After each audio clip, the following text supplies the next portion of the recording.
Hai sobat, assalamualaikum warahmatullahi wabarakatuh. Kembali lagi di channel aku, Dapur Bunda. Nah, di video kali ini aku mau bikin resep kue bikang ubi ungu yang rasanya enak, wangi, dan seperti apa cara aku membuatnya serta bahan apa saja yang dibutuhkan. Yuk langsung saja kita ke resepnya. Oke, langkah pertama di sini aku udah siapkan 1 bungkus santan instan, kemudian aku juga siapkan 500 ml air putih. Selanjutnya kita pindahkan air putihnya ke dalam panci bersama santannya. Kemudian ini mau aku aduk dulu sampai tercampur rata.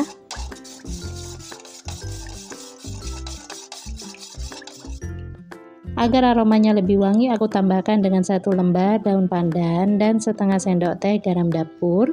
Kemudian ini kita pindahkan ke atas kompor, kita masak menggunakan api sedang sampai santannya ini panas, nggak usah sampai mendidih ya. Kalau dirasa santannya ini udah cukup panas, selanjutnya kita matikan kompornya dan kita sisihkan. Kemudian di sini aku udah siapkan 50 gram ubi yang udah aku kukus. Selanjutnya kita pindahkan ke dalam blender dan kita tambahkan dengan 250 ml santan. Kemudian ini udah siap kita blender. Selanjutnya ini mau aku blender dulu. Kalau ubinya udah halus, ini bisa kita matikan blendernya.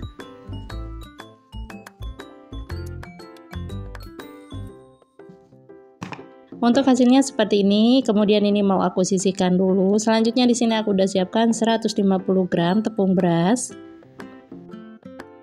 150 gram tepung terigu,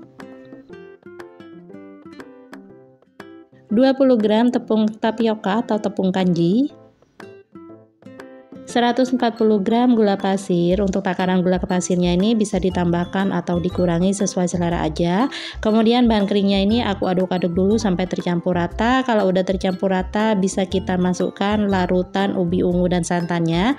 Kita masukkan secara bertahap sambil kita aduk-aduk sampai tercampur rata.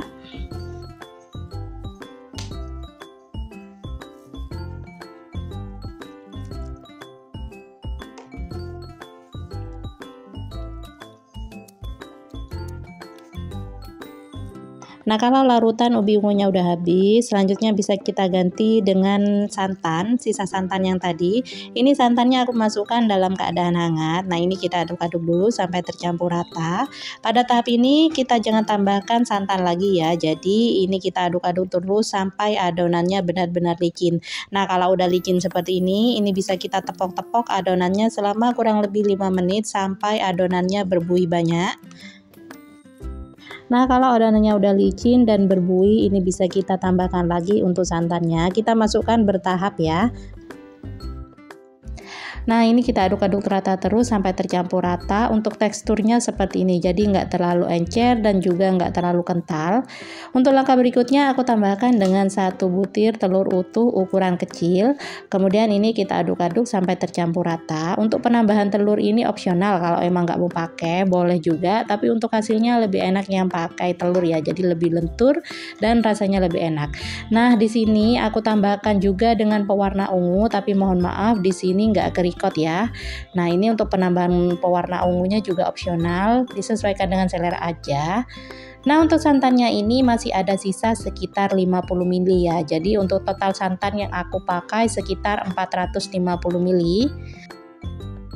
Nah, kalau semua bahannya udah tercampur rata, ini adonannya udah siap kita gunakan. Selanjutnya di sini aku udah panaskan cetakannya. Aku gunakan api sedang cenderung ke kecil dari awal sampai akhir. Kemudian kalau cetakannya udah panas, ini bisa kita olesi dengan air garam. Kita olesi secara merata. Kalau kita olesi air garam, dia cetakannya itu mengeluarkan asap yang banyak sekali seperti ini. Itu tandanya cetakannya udah panas ya. Dan air yang di dalam cetakannya itu seperti air di daun talas, itu tandanya cetakannya udah panas. Kalau cetakannya udah benar-benar panas, selanjutnya bisa kita masukkan atau kita tuangkan adonannya.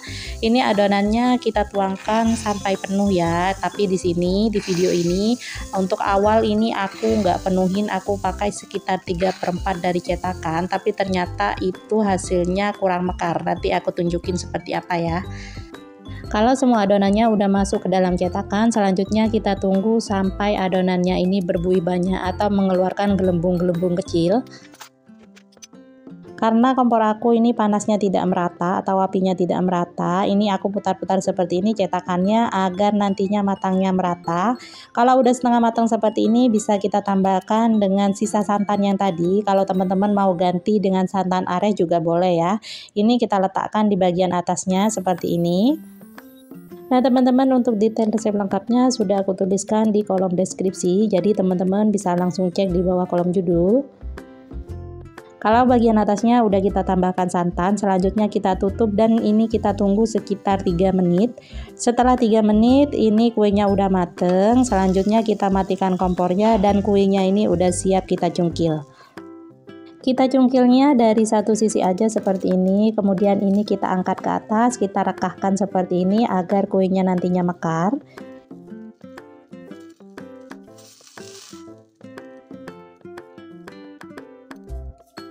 Nah ini ya teman-teman, kalau kuenya itu kurang penuh saat menuangkan adonan pertama kali, nantinya kalau kita mekarkan seperti ini kuenya itu mekarnya kurang sempurna ya, jadi agak nguncup seperti itu ya, hasilnya kurang maksimal seperti ini. Nah ini untuk cetakan yang kedua kalinya aku tambahkan untuk adonannya, aku penuhin dan ternyata ini hasilnya lebih bagus dan lebih mekar. Untuk mencungkilnya itu sebenarnya gampang-gampang susah ya, tapi kalau kalian udah terbiasa sebenarnya untuk mencungkil itu mudah banget. Nah ini untuk kuenya nggak lengket sama sekali ya. Kadang teman-teman sering tanya kenapa kok kadang adonannya lengket, itu bisa karena cetakannya terlalu panas atau cetakannya sendiri tidak kita olesi dengan air garam. Nah banyak faktor ya sebenarnya teman-teman, intinya kenali cetakan kalian masing-masing. Intinya kalau bikin kue bikang itu di perapiannya aja sih ya, kalau apinya udah panasnya pas pasti kuenya berhasil.